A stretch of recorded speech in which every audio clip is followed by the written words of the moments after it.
ಮಿತ್ರರೇ ನಮಸ್ಕಾರ. ನಾವಿವತ್ತು ಶನಿಯ ಮೀನದ ಒಂದು ಗೋಚಾರದಿಂದ ಆಗುವಂತಹ ನೆಗೆಟಿವ್ ಎಫೆಕ್ಟ್ ಅನ್ನ ರಿಮೂವ್ ಮಾಡ್ಕೊಳ್ಳಕ್ಕೆ ಮತ್ತು ಇನ್ ಜನರಲ್ ಆಗಿ ಜೀವನದಲ್ಲಿ ಯಾವುದೇ ರೀತಿಯಾದಂತಹ ಮೀನ ರಾಶಿಗೆ ಸಂಬಂಧಪಟ್ಟಂತಹ ತೊಂದರೆ ಅಥವಾ ಶನಿಗೆ, ರಾಹುವಿಗೆ, ಸೂರ್ಯನಿಗೆ ಎಲ್ಲಾ ಗ್ರಹಕ್ಕೆ ಸಂಬಂಧಪಟ್ಟಂತಹ ತೊಂದರೆಗಳಿಂದ ಹೊರಗೆ ಬರೋದಕ್ಕೆ 29ನೇ ತಾರೀಕು ಒಂದು ಬೆಸ್ಟ್ ದಿನ.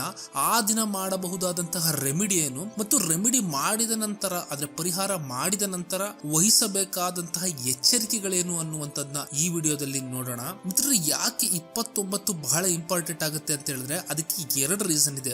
ಒಂದು, ಶನಿ ಆ ದಿನ ಮೀನಕ್ಕೆ ಕಾಲಿಡ್ತಾ ಇದ್ದಾನೆ ಮತ್ತು ಎರಡನೇದಾಗಿ ಅದೇ ದಿನ ಸೂರ್ಯ ಗ್ರಹಣ ನಡೀತಾ ಇದೆ. ಆದ್ರಿಂದ ಈ ದಿನ ತುಂಬಾ ಪವರ್ಫುಲ್ ಮತ್ತು ಸ್ಪೆಷಲ್ ಅನ್ನಿಸ್ಕೊಳ್ಳುತ್ತೆ. ಬಟ್ ಆ ದಿನ ಕೆಲವೊಂದು ಎಚ್ಚರಗಳನ್ನು ನೀವು ವಹಿಸಬೇಕಾಗತ್ತೆ ಆ ಒಂದು ಪರಿಹಾರ ಮಾಡಿದ ನಂತರ. ಅದೇನು ಅನ್ನುವಂಥದ್ದನ್ನ ನೋಡೋಣ. ಮಿತ್ರರೇ, ಮೊದಲನೇದಾಗಿ ಹೇಳ್ಬೇಕಂತ ಹೇಳಿದ್ರೆ ಯಾವುದೇ ಗ್ರಹ ನಿಮ್ಮ ಮಾತನ್ನ ಕೇಳಬೇಕು ಅಂತ ಹೇಳಿದ್ರೆ ಅದು ಒಂದು 2 ರಿಂದ 3 ಕಂಡೀಷನ್ ಅಲ್ಲಿ ಮಾತ್ರ ನಿಮ್ಮ ಪ್ರಯರ್ ಅನ್ನ ಕೇಳುತ್ತೆ. ಮಿಕ್ಕಿದ ಸಮಯದಲ್ಲಿ ಆ ಗ್ರಹ ಬೇರೆ ಕೆಲಸದಲ್ಲಿ ನಿರತವಾಗಿರ್ತದೆ. ಅಂತಹ ಸಮಯಗಳು ಯಾವುದು ಅಂತ ಹೇಳಿದ್ರೆ, ಒಂದು ಗ್ರಹ ಒಂದು ರಾಶಿಯನ್ನ ಬದಲಿಸಬೇಕಾದ್ರೆ ಅಥವಾ ಒಂದು ರಾಶಿಗೆ ಎಂಟರ್ ಆಗ್ಬೇಕಾದ್ರೆ ಅದು ಬಹಳ ಖುಷಿಯಾಗಿರುತ್ತೆ.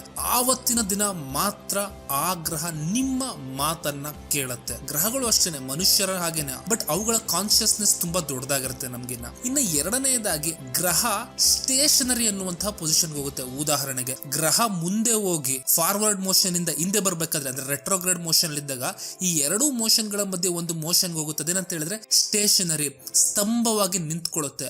ಆಗ ಆ ಗ್ರಹ ಮೆಡಿಟೇಟ್ ಮಾಡ್ತಾ ಇರ್ತದೆ. ಆಗ ಎಗೈನ್ ಆ ಗ್ರಹ ನಿಮ್ಮ ಮಾತನ್ನು ಅಥವಾ ನಿಮ್ಮ ಪ್ರೇಯರ್ ಅನ್ನ ಕೇಳಿಸ್ಕೊಳ್ಳುತ್ತೆ. ಈ ರೀತಿ ಇನ್ನ ಒಂದು 2-3 ಸ್ಪೆಷಲ್ ಈವೆಂಟ್ ಗಳಲ್ಲಿ ಮಾತ್ರವೇ ಗ್ರಹ ನಿಮ್ಮ ಪ್ರೇಯರ್ ಅನ್ನ ಕೇಳುವಂತದ್ದು. ಮಿತ್ರರೇ, ಅಂತಹದೇ ಒಂದು ಒಳ್ಳೆಯ ದಿನ ಶನಿ ಮೀನ ರಾಶಿಗೆ ಪ್ರವೇಶ ಮಾಡ್ತಿರುವಂತದ್ದು. ಆದ್ರಿಂದ 29ನೇ ತಾರೀಕು ನೀವು ಮಾಡುವಂತಹ ಮುಂದೆ ನಾನು ಹೇಳುವಂತಹ ಕೆಲ ಪರಿಹಾರಗಳು ಒಳ್ಳೆಯ ರಿಸಲ್ಟ್ ಅನ್ನು ಕೊಡ್ತವೆ. ಶನಿ ಮಹಾತ್ಮ ನಿಮ್ಮ ಮಾತನ್ನು ಕೂಡ ಕೇಳ. ಆದ್ರಿಂದ ಮಿತ್ರರೇ, ಇನ್ನ ಎರಡನೇ ಒಂದು ವಿಶೇಷವಾದಂತಹ ಈವೆಂಟ್ ಏನಂದ್ರೆ ಅವತ್ತೇ ಗ್ರಹಣ ನಡೀತಿರುವಂತ. ಗೆಳೆಯರೇ, ನಾನು ಆಲ್ರೆಡಿ ನನ್ನ ಸಾಕಷ್ಟು ವಿಡಿಯೋಗಳಲ್ಲಿ ಎಕ್ಸ್ಪ್ಲೇನ್ ಮಾಡಿದ್ದೀನಿ ಹೇಗೆ ಗ್ರಹಣದ ದಿನ ಮಾಡುವಂತಹ ಪರಿಹಾರಗಳು ನಿಮ್ಮ ಜೀವನವನ್ನ ಬದಲು ಮಾಡ್ತವೆ ಅಂತ ಹೇಳಿ. ಯಾಕೆ ಅಂತ ಹೇಳಿದ್ರೆ, ಉದಾಹರಣೆಗೆ ಒಂದು ಪರಿಹಾರವನ್ನ ನೀವು 60 ದಿನ ಮಾಡಿ ಏನ್ ರಿಸಲ್ಟ್ ತಗೋತಿರೋ ಅದೇ ಪರಿಹಾರವನ್ನ ಗ್ರಹಣದ 6 ಗಂಟೆಗಳಲ್ಲಿ ಅಥವಾ 3 ಗಂಟೆಗಳಲ್ಲಿ ಮಾಡಿ ನೀವು ತೆಗೆದುಕೊಳ್ಬಹುದು. ಯಾಕೆ ಅಂತ ಹೇಳಿದ್ರೆ, ನೀವು ನಮ್ಮ ಹಿಂದೂ ಧರ್ಮವನ್ನ ನೋಡ್ತು ಅಂತ ಹೇಳಿದ್ರೆ ಕೆಲವೊಂದು ಪರಿಹಾರಗಳನ್ನ ಕೆಲವೊಂದು ದಿನಕ್ಕೆ ಯಾಕೆ ಮೀಸಲಿಟ್ಟಿದ್ದಾರೆ ಅಂತ ಹೇಳಿದ್ರೆ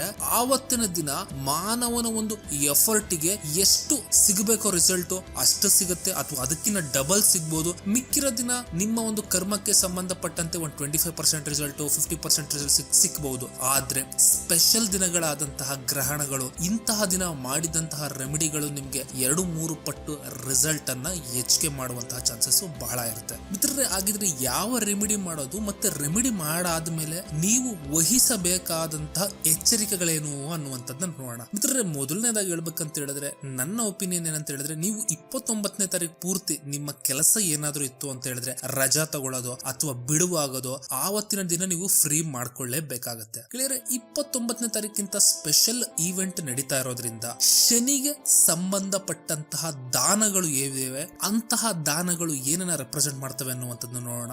ಆಲ್ರೆಡಿ ಶನಿ 3 ಪ್ಲಾನೆಟ್ ಗಳನ್ನ ಜಾಯಿನ್ ಆಗ್ತಾ ಇದಾವೆ. ಇನ್ಫ್ಯಾಕ್ಟ್ 4-5 ಪ್ಲಾನೆಟ್ ಗಳನ್ನ ಜಾಯಿನ್ ಆಗಿ ಶನಿ 6ನೇ ಪ್ಲಾನೆಟ್ ಆಗ್ತಾ ಇದ್ದಾನೆ. ಬಟ್ ಮೇನ್ ಆಗಿ ಅಲ್ಲಿ ಇರುವಂತದ್ದು ರಾಹು ಇದ್ದಾನೆ ಮತ್ತು ಸೂರ್ಯ ಇದ್ದಾನೆ. ರಾಹು ಏನನ್ನ ರೆಪ್ರೆಸೆಂಟ್ ಮಾಡ್ತಾನೆ ಅಂತ ಹೇಳಿದ್ರೆ ಬ್ಲೈಂಡ್ ಅನ್ನ ರೆಪ್ರೆಸೆಂಟ್ ಮಾಡ್ತಾನೆ. ಶನಿ ಏನನ್ನ ರೆಪ್ರೆಸೆಂಟ್ ಮಾಡ್ತಾನೆ, ಓಲ್ಡ್ ಪೀಪಲ್ ಅನ್ನ ರೆಪ್ರೆಸೆಂಟ್ ಮಾಡ್ತಾನೆ. ಮತ್ತು ಸೂರ್ಯ ಏನನ್ನ ರೆಪ್ರೆಸೆಂಟ್ ಮಾಡ್ತಾನೆ ಅಂತ ಹೇಳಿದ್ರೆ ಗೌರ್ಮೆಂಟ್ ಮತ್ತು ಆತ ಕೂಡ ಹಿರಿಯರನ್ನ ರೆಪ್ರೆಸೆಂಟ್ ಮಾಡ್ತಾನೆ. ಸೊ ಇನ್ ಶಾರ್ಟ್ ಆಗಿ ಇದನ್ನೆಲ್ಲ ಸೇರಿಸಿ ಒಂದು ರೆಮಿಡಿ ಏನು ಮಾಡ್ಕೋಬಹುದು ಅಂತ ಹೇಳಿದ್ರೆ, ನೀವು ಯಾವುದಾದ್ರೂ ವೃದ್ಧಾಶ್ರಮವನ್ನ ವಿಸಿಟ್ ಮಾಡಿ ಅಲ್ಲಿ ಫುಡ್ ಅನ್ನ ಡೊನೇಟ್ ಮಾಡ್ತು ಅಂತ ಹೇಳಿದ್ರೆ ಅವರಿಗೆ ಬೇಕಾದಂತಹ ನೆಸೆಸರಿ ಕಮಾಡಿಟೀಸ್ ಗಳನ್ನ ನೀವೇನಾದ್ರೂ ಕೊಡ್ತು ಅಂತ ಹೇಳಿದ್ರೆ ನಿಮ್ಗೆ ಅದರಿಂದ ಅತ್ಯುನ್ನತ ಒಳ್ಳೆಯ ಫಲಗಳು ಉಂಟಾಗ್ತವೆ.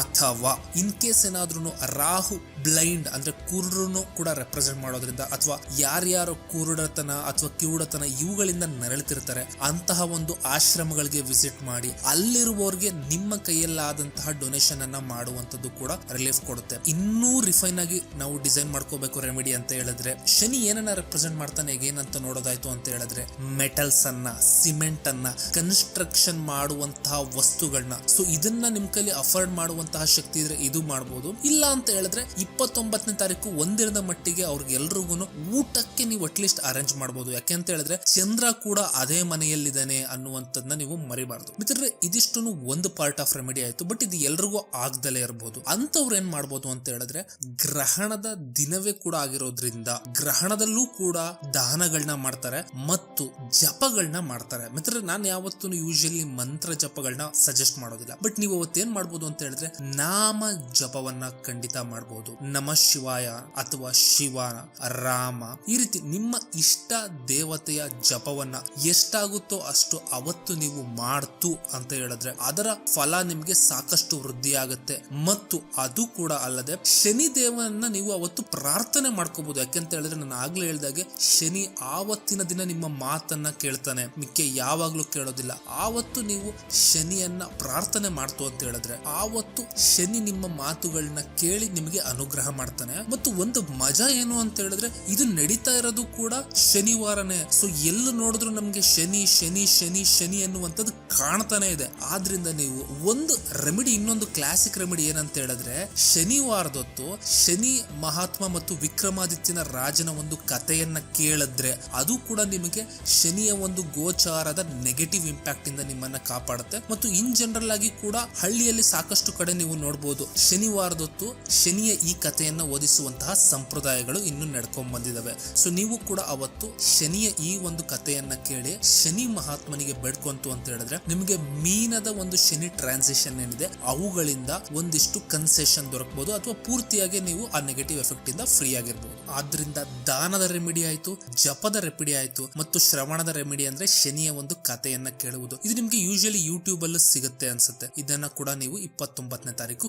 ಕೇಳಬಹುದು. ಮಿತ್ರರೇ, ಇದಿಷ್ಟು ಪರಿಹಾರಗಳನ್ನ ಮಾಡದ್ಮೇಲೆ ನೀವು ಸ್ವಲ್ಪ ಹುಷಾರಾಗಿ ಇರ್ಬೇಕಾಗತ್ತೆ. ಅದೇನಂತ ಹೇಳಿದ್ರೆ, ನೀವು ಆಲ್ರೆಡಿ ನನ್ನ ಒಂದು ಗುರುಚರಿತ್ರೆಯಲ್ಲಿ ಒಂದು ಕೆಲವೊಂದಿಷ್ಟು ಸೀರೀಸ್ ನ ಮಾಡೋದ್ ನೋಡೋದಾಯ್ತು ಅಂತ ಹೇಳಿದ್ರೆ, ನಿಮ್ಮ ಕರ್ಮಗಳೆಲ್ಲ ಒಂದೇ ಸಮಯದಲ್ಲಿ ಬರ್ಸ್ಟ್ ಆಗ್ಬೇಕು ಅಂತ ಹೇಳಿದ್ರೆ ಅವುಗಳ ಒಂದು ಪ್ರಭಾವ ತಗ್ಗುತ್ತೆ. ಬಟ್ ಕರ್ಮ ಸ್ಪೀಡ್ ಆಗಿ ನಮ್ಮನ್ನ ಅಪ್ಪಳಿಸೋದ್ರಿಂದ ಏನಾಗುತ್ತೆ ಅಂತ ಹೇಳಿದ್ರೆ, ಉದಾಹರಣೆ ನೀವೇನಾದ್ರೂ ಒಂದು 10,000 20,000 ಕಳ್ಕೊಳ್ಳೋ ಕಡೆ ನಿಮ್ಗೊಂದು 20-30 ರೂಪಾಯಿ ಹೋಗ್ಬೋದು. ಈ ರೀತಿ ಕರ್ಮ ವರ್ಕ್ ಆಗುತ್ತೆ. ಅಥವಾ ನಿಮ್ಗೇನಾದ್ರೂ ಒಂದು ದೊಡ್ಡ ಅಪಘಾತ, ಒಂದು ಸಣ್ಣ ಮುಳ್ಳು ಚುಚ್ಚೋದು ಅಥವಾ ತರ್ಚ್ಕೊಳ್ಳೋದ್ರಿಂದಾನು ಪಾರಾಗ್ಬೋದು. ಸೊ ಈಗ ಕರ್ಮ ಸ್ಪೀಡ್ ಅಪ್ ಆಗೋದ್ರಿಂದ ನೀವು ಗ್ರಹಣದ ದಿನ ಮತ್ತು ಶನಿ ಕಾಲಿಡ್ತಾ ಇರೋದನ್ನ ಮಾಡೋದ್ರಿಂದ ಈ ರೆಮಿಡಿ ಮಾಡಬೇಕಾದ್ರೆ ಮತ್ತು ಮಾಡಿದ ನಂತರ ಒಂದ್ ಸ್ವಲ್ಪ ಎಚ್ಚರವಾಗಿರ್ಬೇಕಾಗತ್ತೆ ಅಷ್ಟೇ. ಯಾವಾಗ ನೀವು ಎಚ್ಚರವಾಗಿ ಈ ಒಂದು ರೆಮಿಡಿಯನ್ನ ಮಾಡ್ತಿರೋ ಆ ಕರ್ಮ ಇಂಟೆನ್ಸಿಫೈ ಆಗಿ ನಿಮ್ಗೆ ತಟ್ಟಿ ನಿಮ್ಮ ಸಫರಿಂಗ್ ಅನ್ನ ಬೇಗ ಅದು ತಗೊಂಡೋಗುತ್ತೆ. ಯಾಕೆ ಅಂತ ಹೇಳಿದ್ರೆ, ಶನಿ ಆಲ್ರೆಡಿ ಅಲ್ಲಿ ಕುಳಿತಿರುವಂತಹ ಇಬ್ಬರು